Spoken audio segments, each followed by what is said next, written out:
आप सभी को प्यार भरी नमस्कार। आशा करते हैं कि आप सभी लोग स्वस्थ होंगे। ध्यान अभ्यास करने वाले अभ्यासी सदैव इस कश्मकश में लगे रहते हैं कि उनकी आध्यात्मिक उन्नति कितनी हुई है, क्या उनकी आध्यात्मिक उन्नति हो भी रही है या नहीं। और फिर वो अपनी आध्यात्मिक उन्नति को मापने के लिए अपने अनुभवों को दूसरों के अनुभवों से तोलना शुरू कर देते हैं। और जब वो ये पाते हैं कि दूसरों के आध्यात्मिक अनुभव हमसे बेहतर है, तो निराश और हताश हो जाते हैं। यकीनन हमारे गुरु ने जब हमें नामदान दिया तो साथ ही यह बताया कि हमें अंतर में रोशनियों को पार करते हुए गुरु के नूरी स्वरूप तक पहुंचना है। शुरुआत में जब हम सभी लोग ध्यान अभ्यास के लिए बैठते हैं तो हमारी भी यही इच्छा होती है कि हम जल्द से जल्द रोशनियां व अन्य आध्यात्मिक अनुभव प्राप्त करें। लेकिन जब ये अनुभव हमें नहीं होते तो या तो हम भजन अभ्यास करना छोड़ देते हैं या फिर इसमें सुस्ती दिखाते हैं। भजन अभ्यास में तरक्की करने के लिए महापुरुषों ने सबसे पहले नेक पाक जीवन और सदाचारी जीवन जीने के लिए कहा है। शिष्य को अपने ध्यान अभ्यास के साथ साथ यह भी ध्यान रखना चाहिए कि उसके जीवन में सदाचार बना हुआ है। उसके बाद सद्गुरु ने हमारे लिए सिमरन का कोर्स नियुक्त किया है। इस सिमरन का कोर्स क्या है? सद्गुरु हमें शुरुआत में हर वक्त सिमरन सिमरन और सिमरन करने के लिए सलाह देते हैं। हमें यह सिमरन अपने रोजमर्रा के कार्य करते वक्त, खाना खाना, नहाना, रसोई में काम करना या दफ्तर जाते वक्त रास्ते में कर लेना चाहिए।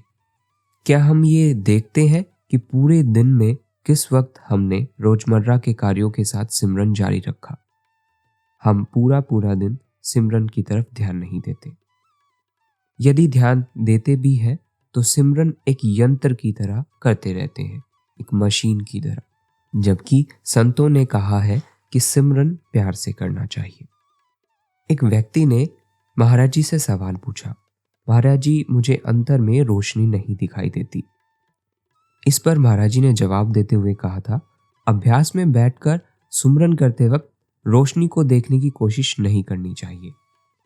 अब इस कथन में महाराज जी का आशय यह है कि शुरुआत में हमें रोशनियां देखने की कोशिश नहीं करनी चाहिए, क्योंकि देखने वाला बाहर है।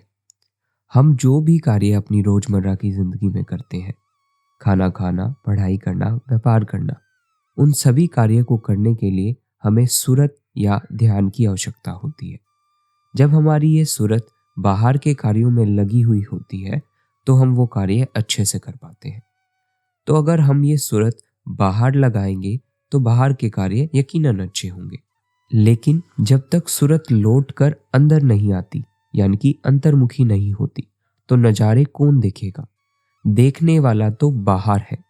हमारी सूरत इस वक्त इंद्रियों के जरिए बाहर की तरफ लगी हुई है।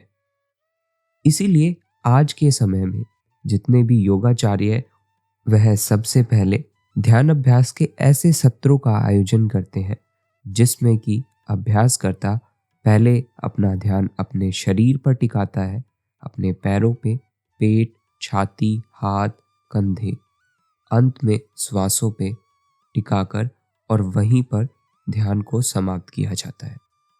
जब अभ्यासी अपना सारा ध्यान बाहर से हटाकर अपने शरीर पे लाता है और अपनी श्वासों पे ले जाता है तो यकीनन उसे ध्यान के कुछ अनुभव मिलने शुरू होते हैं। परंतु संत मत में शरीर या शरीर से जुड़ी किसी भी गतिविधि पे ध्यान लगाने के लिए मनाही है। ऐसा इसलिए है क्योंकि सूरत को शरीर को भी छोड़कर जाना है। श्वासों यानी कि प्राणों पर भी ध्यान लगाने की मनाही है। संत मत में ध्यान की शुरुआत यानी कि ध्यान का लगाना तीसरे नेत्र, शिव नेत्र या दसम द्वार से शुरू होता है। अभ्यासी अपना ध्यान जब दसम द्वार पर केंद्रित करता है, हमारे शरीर की जितनी भी इंद्रियां हैं, सुनने, चखने, बोलने, स्पर्श करने से हट जाता है। लेकिन सवाल अब भी वही बना रहता है कि अभ्यासी बाहर से हटकर अंतर्मुखी कैसे हो। इसके लिए फिर से सिमरन पर विचार करने की आवश्यकता है। सिमरन हमें बाहर की सभी गतिविधियों से हटाता है। सिमरन का एक ही मूल उद्देश्य है कि अभ्यासी अपना सारा ध्यान बाहर से हटाकर सिमरन के अक्षरों पे लगाए। परंतु अभ्यासी अगर सिमरन को एक यंत्र की तरह, एक मशीन की माफिक जपता है तो यह काम नहीं करता। अभ्यासी अगर दिमागी तौर से सिमरन चलाने में सफल भी हो जाए तो उसकी सूरत बाहर भाग जाती है और सिमरन का फायदा उसे नहीं मिलता। सिमरन का दूसरा काम है विचारों की रोकथाम। विचार हमें आते ही रहते हैं, बुरे या अच्छे, लेकिन जब अभ्यासी अपने विचारों को सिमरन से बदल देता है तो सिमरन विचारों की जगह ले लेता है और निरंतर चलता रहता है। परंतु शुरुआत में इसके लिए अभ्यासी को अच्छा अभ्यास करना पड़ता है।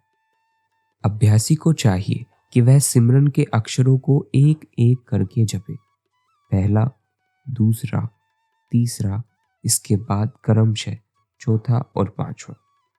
सिमरन के प्रत्येक अक्षर को ध्यान देकर जपना चाहिए और यह प्रेम से होना चाहिए, ना कि यांत्रिक। एक बार एक अभ्यासी ने इस बारे में जब संत कृपाल सिंह जी महाराज से बात की तो महाराज जी ने उसे कहा, अगर अभ्यासी अभ्यास में बैठने से पहले गुरु की याद से भरा हुआ भजन गाए तो उसका ख्याल दुनिया से हटकर गुरु की तरफ लगता है। यह भजन के लिए एक अच्छा वातावरण बनाने में मददगार सिद्ध होता है। तो अभ्यासी भजन पर बैठने से पहले कोई ऐसा भजन गा सकता है, परंतु यह भजन से बैठने से पूर्व हो। इसके बाद वह भजन में बैठे, गुरु की हिदायत अनुसार सिमरन करे और अपने आप को अंतर में टिकाए। समय के साथ साथ जो रोशनियां वहां पर पहले से मौजूद है वह उसे दिखाई देने लगेगी। जब उचित समय होगा तो महाराज जी उसे उसके लायक सभी आध्यात्मिक अनुभवों से बख्शेंगे।